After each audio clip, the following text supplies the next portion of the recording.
আসসালামু আলাইকুম।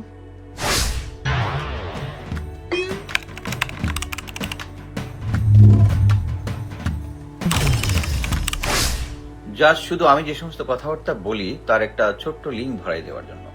এই যে মনে করেন আমি বলে আসছি জেনারেল ওয়াকারের সাথে এখনো তারেক সিদ্দিকী বা শেখ হাসিনার যোগাযোগ আছে, এখনো ইন্ডিয়ার ইন্টারেস্ট দেখছে, যেহেতু ইন্ডিয়ার সাথে যারা কাজ করতেছে তাদেরকে এখনো সরাচ্ছে না। একটা ছোট্ট একটা প্রুফ দেখাবো। এটা যদি আপনি প্রুফ মনে করেন করতে পারেন, সেটা হচ্ছে আপনারা সবাই কয়েকদিন আগে যে বিডিআর পিলখানা নিয়ে যে আমরা যখন বিভিন্ন কথাবার্তা বলছি, আপনি একটা ভিডিও দেখেছেন যে যেখানে ক্যাপ্টেন তানভীর হায়দার নূরের ওয়াইফ তাসনুভা ভাবি উনি বলছেন যে আমি যখন ওখানে ছিলাম তখন হিন্দি ভাষাভাষীর লোক তার কাছে এসেছিল, ওর বাসায় এসেছিল এবং হিন্দি ভাষায় কথা বলছিল। This is very important. Hindi ভাষায় কারা কথা বলে? ভারতের লোকজন কথা বলে। সো এটার সাথে যে মানে যখন সামনে কমিশন হবে তখন এই জিনিসগুলো উঠে আসবে, ভাবি সাক্ষী দিবে ওখানে। এবং হিন্দিভাষীর লোক শুধু একটা না, এটা মাল্টিপল সাক্ষী আছে, এটার মাল্টিপল ভিডিও ক্লিপ আছে যে হিন্দি ভাষায় কথা বলতেছে, এগুলা সাক্ষী আছে। আমি বিশ্বাস করি এই জিনিসগুলো আছে। সিসি ফুটেজ যেগুলো জমা দিয়ে হয়েছিল ওগুলো গায়েব হয়ে গেছে, বাট এগুলো কারো না কারো কাছে আছে, এগুলো সামনে আসবে। এই তানভীর ভাবির ছেলেটা গত অক্টোবরে আইএসএসবি দিয়েছে। 5ই অক্টোবর তার আইএসএসবি ছিল, কিন্তু 3rd অক্টোবর তাকে তার কিছু আর্মি শুভানুধ্যায়ী কোর্সমেট, আমি এখানে নাম বলবো না, তারা কনফার্ম করে দিচ্ছে যে আপনার ছেলে, আপনি যেহেতু ভাবি একটা কনক সারোয়ারের কাছে ইয়া দিয়েছিল, একটা লাইভ করেছিল, যে কনক সারোয়ারকে বলেন যে একটা গ্রিন কার্ড দিয়ে দিতে আইএসএসবির 3 তারিখে। তখনও কিন্তু আইএসএসবি শুরু হয় নাই। এখন উনি 3 তারিখেই জানে যে তার ছেলে আইএসএসবিতে থ্রু হবে না। তাকে নাম্বার অফ টাইম ভাবি এজির কাছে অ্যাপ্লাই করেছে। এই যে 5ই আগস্টের আগেও করেছে, পরেও করেছে, বাট তাকে কোনো কোঅপারেশন করা হয় নাই।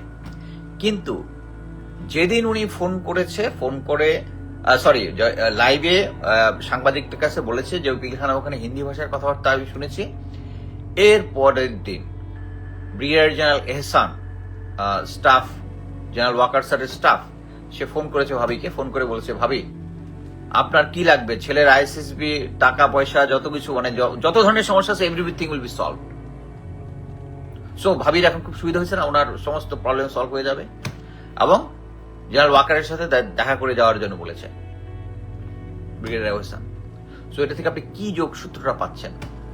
যখনই উনার কোনো সমস্যার সমাধান সেনাবাহিনী করতেছে না, যেই ভারতের এগেনস্টে উনি কথা বলছে, সাথে সাথেই জেনারেল ওয়াকারের স্টাফ চলে যাচ্ছে ভাবির কাছে যোগাযোগ করতেছে যে আপনার কি কি সমস্যা আছে, সব সমস্যার সমাধান হয়ে যাবে, ছেলের আইএসএসবি হয়ে যাবে। এ থেকে আপনি কি ডিরেকশন টানবেন? ডিরেকশন একটাই, এতদিন আমরা যে দেখতেছি যে এই কমিশনগুলা সরকার করতে দিচ্ছে না, এর পিছনে যে ভারতীয় হেজিমনি আছে এবং general walker is part of it. Clear. পরবর্তীতে ভাবি আরো বলেছে যে একটা গ্রুপের সাথে গিয়েছিল আমাদের আইন উপদেষ্টা আসিফ নজরুলের সাথে দেখা করার জন্য। He was very reluctant even to look at her. হ্যাঁ, আমি কি বলছি আমি শুনছি, but body language everything was very, মানে উনি ভারতের কথা বলছে দেখে উনি অস্পৃশ্য হয়ে গেছে। সো ইনশাল্লাহ এই সামনে যে জেনারেল ফজলুর রহমান স্যার কমিশনের ইয়া হয়েছে, আলহামদুলিল্লাহ, বাট বাকি মেম্বার কারা আছে এটার দিকে আমরা নজর রাখছি। এই মেম্বারগুলো আমাদের জুৎসই হইতে হবে, অথবা এখন রাওয়াতে ইলেকটেড একজন হয়েছে, হক স্যার হয়েছেন, এবং আশা করি এটা নিয়ে আমরা যতদূর পর্যন্ত যাইতে হয়, আমরা রাওয়ার রিটায়ার্ড অফিসাররা এই বিচার পাওয়ার জন্য যতটুকু পর্যন্ত যা হয় আমরা ওই পর্যন্ত যাব। এবং আমি এখনো জেনারেল ওয়াকার স্যারকে বলবো, তারেক সিদ্দিকী এবং শেখ হাসিনার কথা ইয়া করে বাংলাদেশের দিকে তাকান। আপনি বাংলাদেশের দিকে তাকাচ্ছেন না। ধন্যবাদ।